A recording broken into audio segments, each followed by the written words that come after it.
Hello, everyone, and welcome to Dreamleapers with Harriette Cole. I am excited today. I look for the very best guests, and boy, did I find one in the star of today's interview. He is Elijah Rhea Johnson, a talented singer and actor with an incredible career in entertainment. He began his journey starring as young Simba in the Las Vegas and national touring productions of Disney's The Lion King.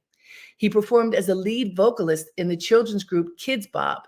My daughter loved Kids Bop and was the lead singer of the R&B boy band Mindless Behavior from 2014 to 2017.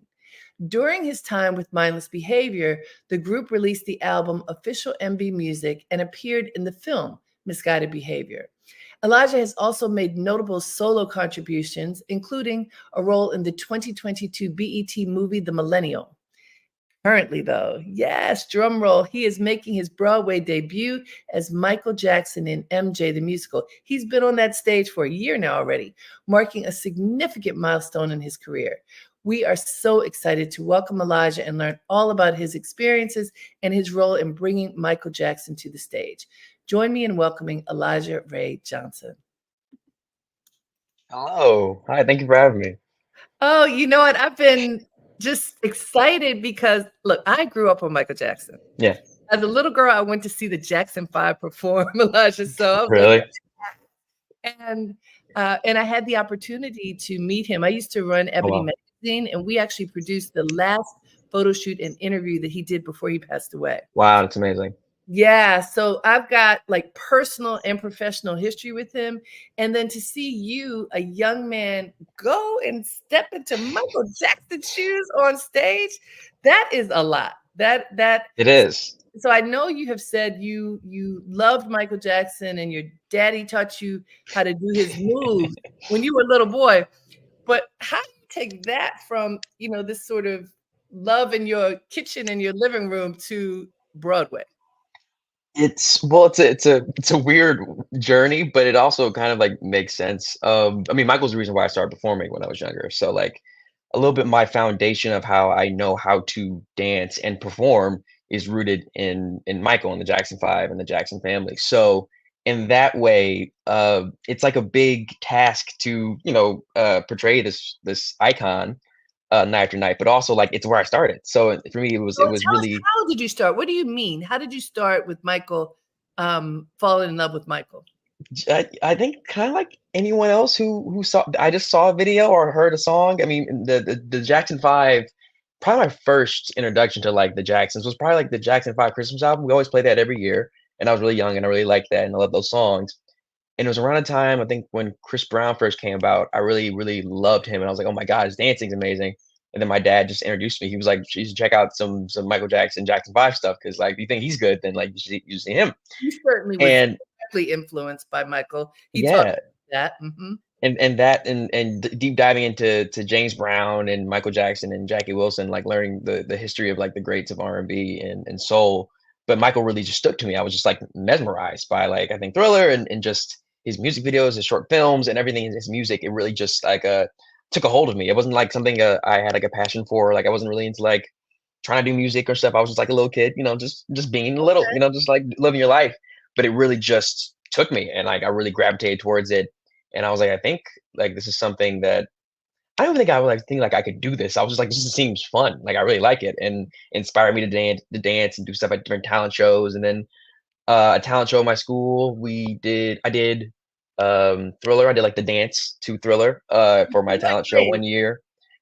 Sorry. In what grade? Oh, I had to be about eight. Oh, So you were a little kid.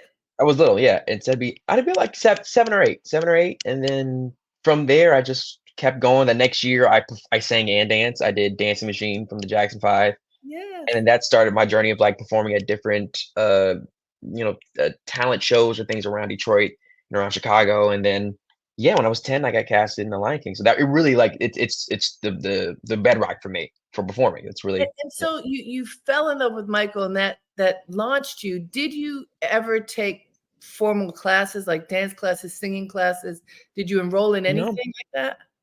No, I was yeah, I didn't have any training for a long time. I think the first training I really got was like during The Lion King, I think. And Mm. then starting during that, I took a few ballet classes here and there, and then just kind of on the job, you learn a lot about acting and singing and performance. And that was and performing with the Lion King. That was like a whole different level. That was my first professional gig, so you really learn the ropes and stuff like that. And so I have had stuff sporadically, but like no, I was untrained for a long time, similar to Michael, who was just kind of we learned Right. as they go. Yeah, So now Lion King, I mean, that production has been around for decades yeah, and is actually one of the probably the production that has employed more Black people than anything else. absolutely. And a lot of kids just based on, Yeah. what the cast needs to be. How did you and the Lion King even get connected? How did that happen? It was just the open casting call. I went to my first audition in Atlanta, and So they were looking at different you're from Detroit, right? from Detroit. Yeah, So when you learned about it, did you and your parents just got in the car and went to Atlanta? we drove down to Atlanta. Yeah, we had some family down there, and they were like, "Why not?" Like, this seems like something. It seemed like it would be like a perfect thing for me to do because I like. I mean, it was weird. Like, I wasn't necessarily like tr per like, actively trying to be an entertainer. I just liked doing this, and people really responded well to me. So we'd kinda my parents just like, on the side, I would do school and stuff, and then also, like, on the weekend, I would go perform, and so I would do, like, little commercials here and there in Detroit, and I really, like, took to it really well. Like, I wasn't afraid. I didn't have, like, stage fright. I would just go and do the thing, and so we heard about this audition, and I was like, "Yeah, why not?" It's like a weekend, I think it was during the summer. It was like, we can see some family, and, my parents were like, "Well, we'll just see what happens." And they really liked me. I don't think they casted anybody at that first audition, but they really liked me. They said they'll keep me in mind for a role. And I think a year went by, performed, did other stuff, and they called me back. They're like, "Hey, we're casting for Vegas. We want you to come down to New York at the Apollo and audition." And that audition, I booked it. So it was a lot of things have been just really, whether it's luck or a blessing, but like a lot of things have been, just kind of being prepared and meeting an opportunity. I can't say that like I've was like meticulously thinking about all these things before, and even with the show currently, it just happened to come across my table, and I think I was ready to meet it. That's I think a lot of stuff like that for me has happened. So I'm just really I thankful. I interview a lot of performers and people who are blessed to be on Broadway as well as other things. And a lot of people talk about the challenge of rejection Yeah, because you don't get accepted to everything. I mean, it doesn't matter how good you are, not every role is for you. yeah, And you're still young, but you did a lot of these auditions as a child.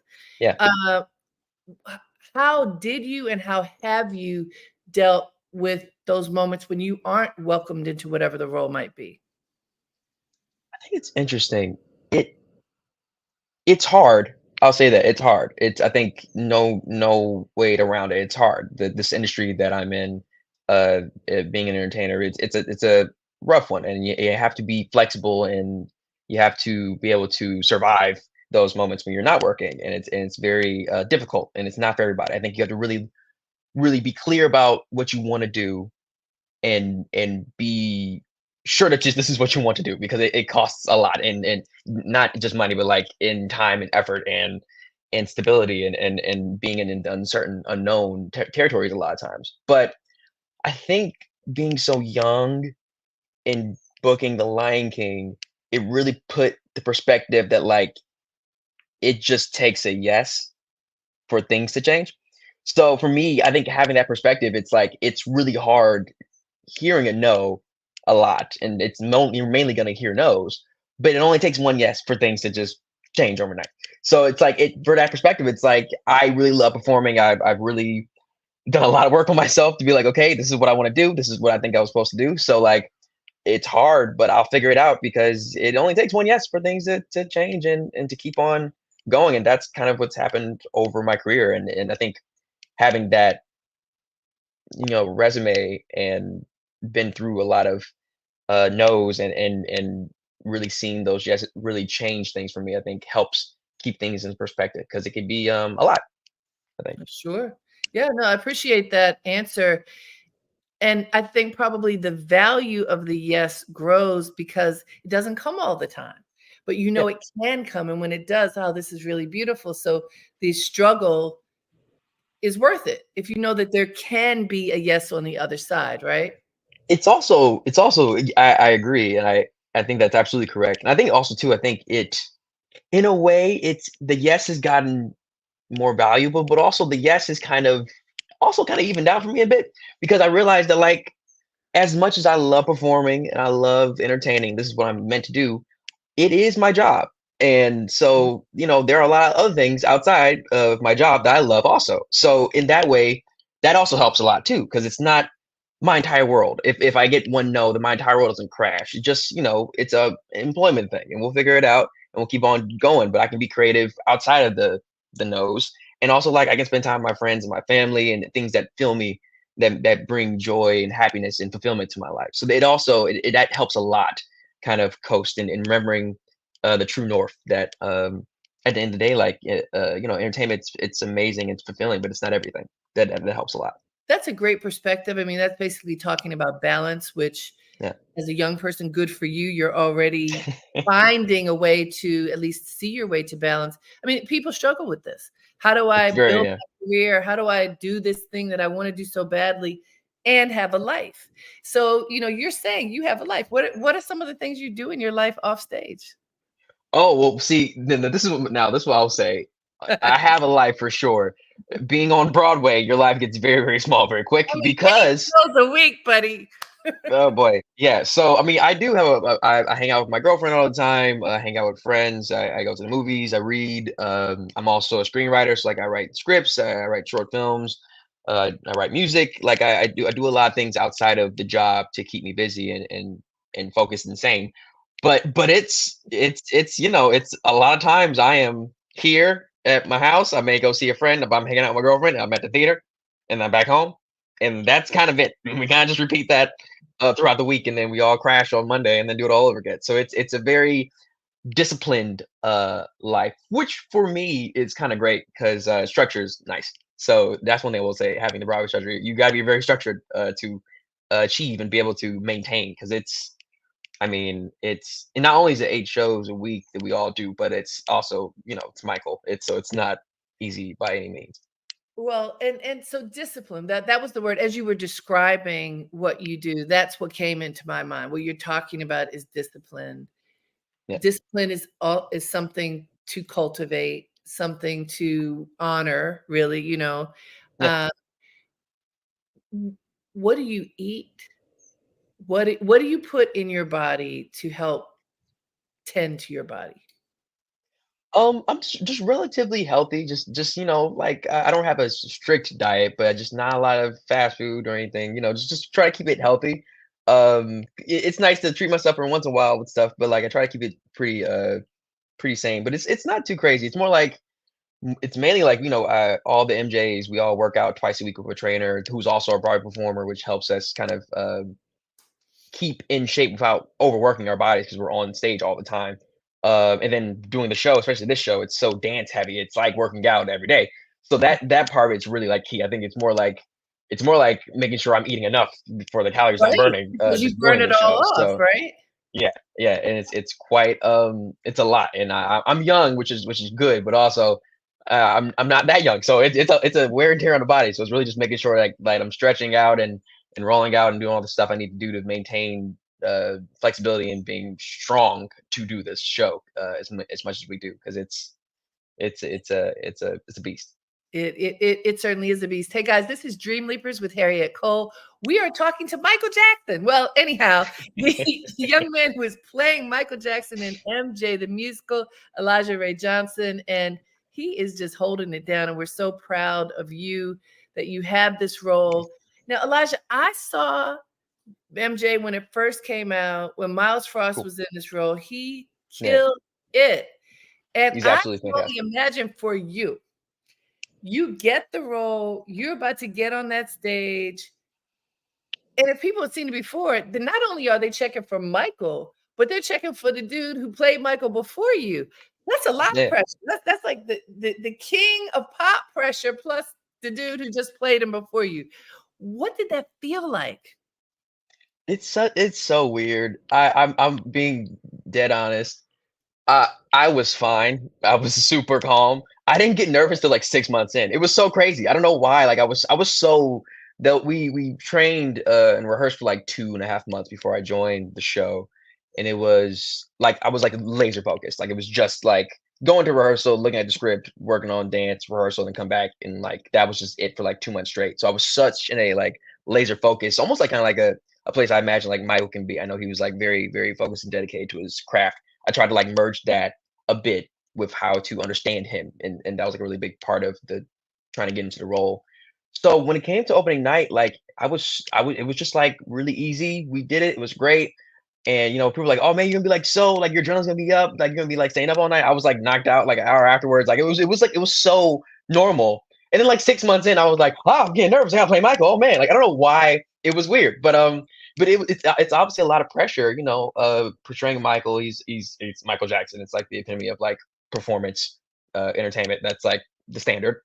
And then Miles is amazing. I got to watch him and study him for months, and he is fantastic in the role. And so it was a lot of pressure, but I think I was able to trust myself that I knew the show enough, and I knew enough of Michael to try to really just try to make it my own thing and not try to like impersonate Michael or anything like that, but just trying to find ways where Michael is similar to me and try to use that through me. And I know it's like, Michael Jackson's like, he's on another caliber, but he also was a person. He was a person and he had thoughts and feelings, emotions, and he dealt with a lot of stuff, and we all have that. So there's a lot of commonality in that when we break it down like that. It made me feel less like I have to live up to this huge pillar of a person instead of just like try to portray this human who was uh had a lot of stuff he dealt with, which I think helped. So while you described that when you were a kid, you first danced to Michael, that was your Yeah. inspiration. In preparing for this production, there's also a story. There's a story of Yeah. a moment in Michael's life, but really, you get to peek into Michael Jackson's life. What research did you need to do to really come to own that aspect of his personality? Really, I took a lot from the book, which is written very well. Lynn Nottage did a fantastic job writing the script. I looked at different interviews throughout his life and read a bit of his autobiography and kind of put the pieces together. It's weird. Like the show is a peek into Michael's vulnerability that he didn't really show a lot to the public. So um, I think it was a lot of that plus like my own journey. Like thankfully they actually kind of match up very similar. Like young performers start when they're young, performing since they were a child. That's kind of all they know. The pressures of that of having to perform and be good and want to strive for more and all that and dealing with trials and tribulations and all that of being just a person and being a young black man in America. It like that helped kind of paint and bridge the gap where there were some things that had to like kind of like bridge together because it's a hard thing. Michael was like very very protective of himself and his personal life. So I think that type of research really helped me kind of, again, like I said, just find places within myself that were similar to Michael, even like in the voice of his speaking voice, like trying to find a version of that that is familiar to people who have heard Michael speak, but it's not like an impersonation. It's like my own version of it. I think that is a really good way to think about how I approached it, um, character wise and emotionally in his emotional state. And so then going, like you said, that you have a coach for dancing, right? Yeah. Did you also have an acting coach for this performance? Acting coach, we worked with the directors here at MJ. Christopher Wheeldon's fantastic. He really helped kind of shape Michael for me and the story of what MJ tells and trying to help kind of bridge that together. Also, my acting coach, my personal acting coach, Braden Lynch, also really helped me throughout this process. Also, just over the last few years, he really helped kind of bring vulnerability to the forefront, which is something that I think was really helpful, especially in this role because it's a fun show and Michael is very fun and dancing's great, but it's also real deep. It's real like, it Yes. shows Michael's demons and it shows the relationship with his father, which was very fundamental, I think, of shaping his not only his career but his life and showing how painful that was and how he always carried that with him. So yeah, and also, and just to real quick pop back to the dancing side, every MJ trains with Rich and Tone Talalega, who are two amazing choreographers that not only worked with Michael, but they choreographed for him and danced for him while he was alive. They are just like vets in the industry, but they are also, when it comes to Michael, like the human Bibles of when it comes to his dance. And so we train with them constantly when we first joined, and it was actually pretty cool. They like basically we worked with them, and I had danced, and we talked. And they kind of like, okay, so like they just corrected every move that was wrong. They're like, okay, this foot, actually that one, no, you're actually pointing that way, this finger, all that type of stuff, and the little interest, specific things that Michael did. But I did my moonwalk for them, and they're like, yeah, it's pretty good. And I was like, oh, okay, so I got one. I felt very proud that like moonwalk was like good enough. They were like, yeah, we don't have to touch it, you got it. So I felt And that's really what proud you've of that been one. I doing was like, since you I were a got it. little boy, right? The moonwalk. Yeah, so like it felt like the hard work had paid off. So but yeah, it's to put together the show. It's really uh, and to get into the show and play Michael, it's group effort, but the creative team around it is just spectacular, and I think they really help. They helped me, be able to succeed, not only enjoying the show, but also being here a year and a half later, doing it and continuing every night. When you mention both the dancing, which is on point, so it's good to know that you have people who were with Michael because Yeah, every movement is precise, and yeah, it certainly makes the audience trust that this is really an embodiment of Michael yeah, Jackson. Like you are bringing it, and the story. Sometimes musicals have a very light story, and that's sure, okay. They're not necessarily meant to have depth. This yeah, story has depth. yeah, It takes you in, and Michael Jackson's a very complicated figure, and it takes you in, it gives you a window into, as you say, into his vulnerabilities. And that's why I was asking you about the acting work, because you own that. You yeah. own that. How does it feel when you are actually embodying Michael Jackson? You're doing the moonwalk. You're making people laugh. You're experiencing Joe Jackson and some of the trauma of that, as well as the push Yeah. of that. What emotions happen within you as you're performing?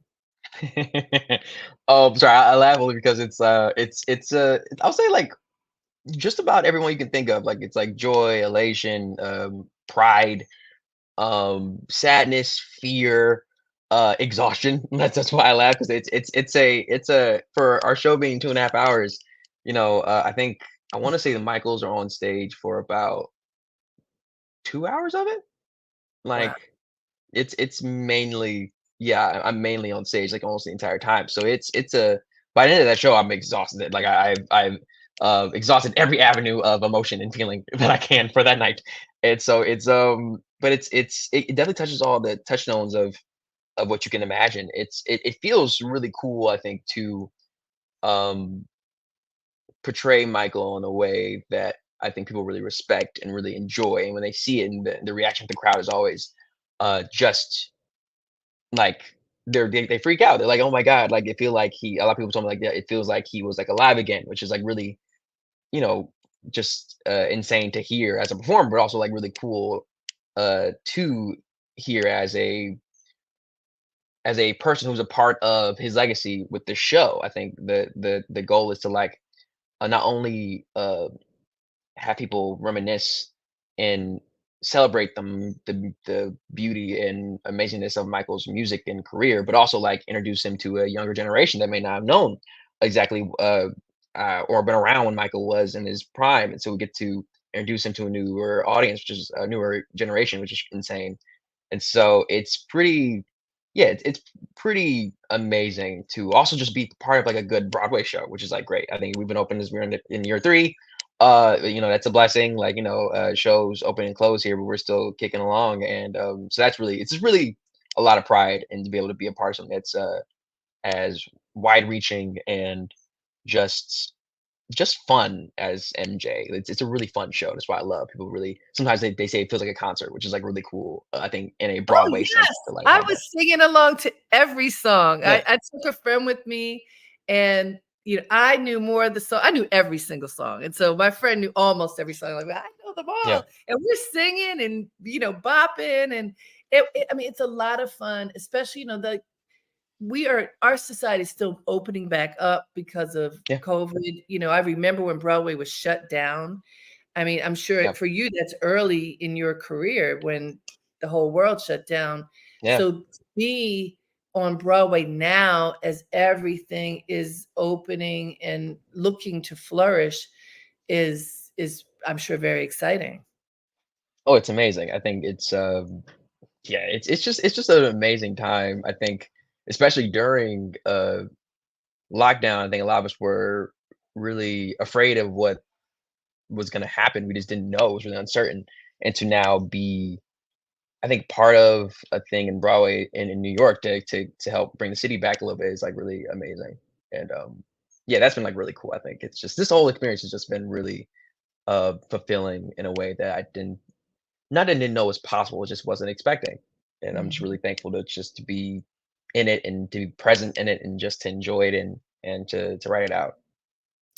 So my program, Dreamleapers, I bring people on who are fulfilling their dreams, hopefully to inspire those who are connected to us now to leap into their dreams. So I Yeah. ask you, what advice would you give to people who may be a little bit afraid to take that leap, who are on the precipice, but, not quite there yet? What have you done? What would you recommend to others to go for it? What I recommend for others to go for their dreams. Man, it's a tricky one. I have like 7 things pop in my head. You can say all seven. It's all right. I would say like mainly like relax.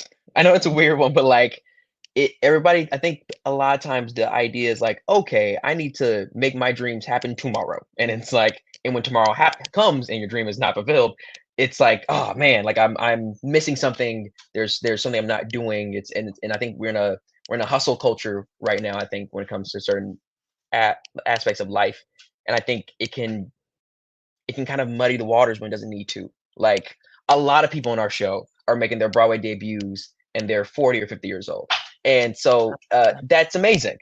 And their dream happened for them. It happened at a different time than they expected, but it happened. And for me, it's that perspective of like you should be dedicated to your craft. You should really have a really strong like understanding of this is what you want to do. I think that's really important because sometimes I think we chase other things we don't know why we're chasing after it, and then wonder why they don't happen. And it's like, oh, I don't know why I'm chasing this thing. I need to figure out my why and really understand it deeply. But also, like, you gotta trust the timing. Things gonna happen when it's gonna happen. I think, like for me, like I've never, I was not during 2020 being like, in 4 years, I'm gonna be a star on Broadway. I'm gonna make it happen this way. Like I didn't You didn't know know it was gonna that? happen. I didn't know. Yeah, no, I didn't. No one could know. But I did. I was like in acting class because I knew that like I wanted to act, and I knew that like it was important to my career that I wanted to build that muscle up and really fall in love with acting just because I love acting. Whether it was in class and that was my doing my scene, or if I did a play that I was doing for free or something like that, or if I'm on Broadway. It's I love the craft of acting, so I wanted to work on that muscle. And thankfully, when the opportunity came, I was ready to meet it. But it took time, and you have to be okay with that. Like, I think people see people succeed, and it seems like that happened overnight, and no one sees the hard work or thinks about the hard work that goes into those things, and it takes time. Nothing is just gonna snap your fingers and it happens. But you gotta be ready to meet it. And so I think like yeah, like I think being like diligent in your research and your work in your craft and knowing your why is really important. But also like relax, things happen. And especially in if your dream is entertainment, you definitely gotta relax because it ebbs and flows and it's kind of like this. And you kind of have to just learn how to ride the wave. That is the I best thing I love that. can. I Yeah. love that. Relax is not what I expected you to say. See, that's why I asked this question because you never know what's going to come out of people's mouths. That is much appreciated because you're allowed to take a breath. Take a Yeah. breath. do your best, be prepared, and have some patience. That's Yes. stuff. Thank you, Elijah Ray Johnson, Michael Jackson in MJ the Musical. Congratulations on Thank you. this run, and doing an excellent job. We appreciate you, and I love the show. Thank you so Thank you much. so much. Thank you for having me. I appreciate it. Thank you. Absolutely. Hey guys, thank you for tuning in. I want to talk a little bit more about Michael Jackson. As I mentioned to you, I grew up on Michael Jackson as a little girl. He was just a little bit older than me. We used to go, my family and I, to the concerts for the Jackson Five. I remember bringing flowers to the stage, and we were hoping that we would be able to hand the flowers to Michael, because even back then, everybody loved Michael. He was the one who we all fell in love with. I did get to throw it on stage, didn't get to give it to him, but followed him forever. When I was in elementary school, I'll never forget this. ABC, we all know that song now. ABC had come out. I was probably in about the fifth grade, and I went to a birthday party for this guy who was supposed to be my boyfriend. And what happened was they played ABC, and all the adults were sitting around, and it was crazy. All the adults were sitting around, and they said, my boyfriend invited me to dance. Well, I didn't know how to dance to ABC. This was a different kind of music. It was different from, the sound of ABC was different. It was just very, very different from the music that we were listening to beforehand, which is sort of what we now call old school R&B. So I got up, all the adults are looking. The first time I danced with a boy was to Michael Jackson. So fast forward years later, when I was running Ebony magazine, we convinced Michael Jackson to come out of hibernation, basically, because of the trial and other things. He had become very reclusive. But it was the 25th anniversary of Thriller, and we wanted to celebrate Thriller. And Ebony, just for those of you who all don't know, Ebony and Jet magazines had covered the Jackson Five since they started. It covered Michael Jackson throughout his entire career in basically a love relationship. So we weren't interested in talking about whatever the salacious stuff was. We wanted to celebrate 25th anniversary of Thriller. And he agreed. He wanted to be in a museum. We literally got the Brooklyn Museum to close for a day. We photographed him among the Rodins and among the in the Egyptian wing of the museum, because these were the places that resonated for him. And the day before, we were in the dressing room that we had created, which was basically a hotel room with tons of clothes. And he came in with his son Blanket, who at that point no one had even seen, because he had always had like a cover over his face. And as I told him, I said, look, I was at that concert when I threw that rose, and I danced with the first dance with a boy to ABC, and it was so sweet. He was incredibly gracious, and he was funny. We tried on clothes. At a certain point, there was a jacket, and this is early on, and I've worked with many, many, many celebrities, but Michael Jackson is at a different level than anybody, so I was a little uh, careful. I didn't want to touch him unless he would allow me to touch him. I was just working to be very, very careful. And he tried on a jacket, like a bomber jacket that had a knit wrist. And it was time to take it off, and we couldn't get it off. He couldn't get it off of his hand. So I'm going to try to help him touch the fabric and not touch his hands, to be just respectful. And he says, no, girl, you got to pull. I got big hands. And we fell out laughing, and I yanked and yanked until we got the jacket off. But he was able to make light of a moment, just like Elijah said. In the end, he was a person just like anybody else. We had a wonderful experience with him, listening to him, learning from him. During the interview part, he talked about his love of music that was much greater than pop. He's known as the king of pop, but he actually loved classical music. And he said that what he did, Michael Jackson is credited as helping to revolutionize the music video, because before, music videos were basically, there'd be a camera in front of a band and they'd shoot whatever was being performed, and then it would end. He made films. He made, award-winning films. And he said what he did was he himself looked to see what are all the camera angles to make sure that how it was being filmed is what he wanted to be shown. That the music, and remember he worked with Quincy Jones, that the music would be so layered that you would hear nuance in the music. And I believe this is why his music has lived on for so long.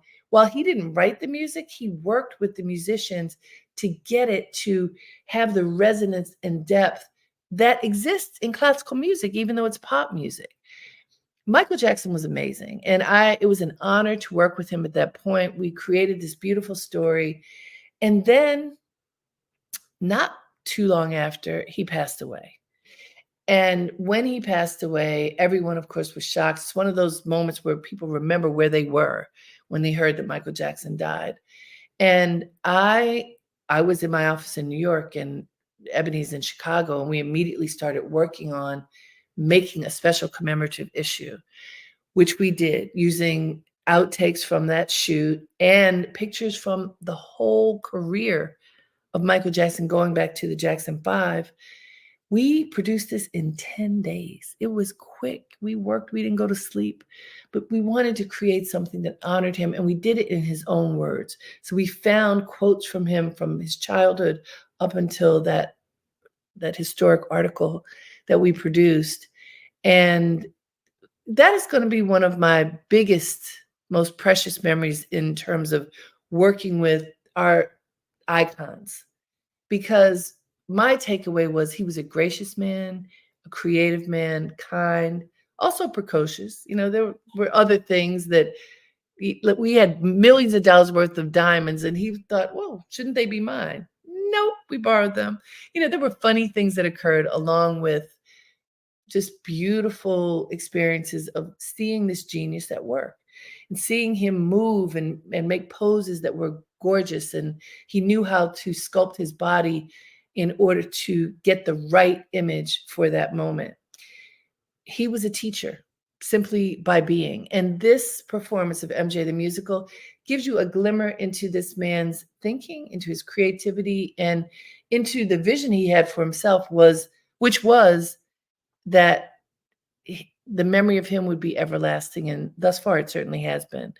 So I thank you for tuning in as we talk to Elijah Rhea Johnson. He is brilliant in portraying Michael Jackson in MJ the Musical. And so I want to say to everyone who has tuned in to hear a little bit from me about Michael Jackson and a lot from Elijah Rhea Johnson, thank you. Thank you for tuning in. Thank you for being part of the family. Please tune in to us next week. And until then, have a great day and make it count.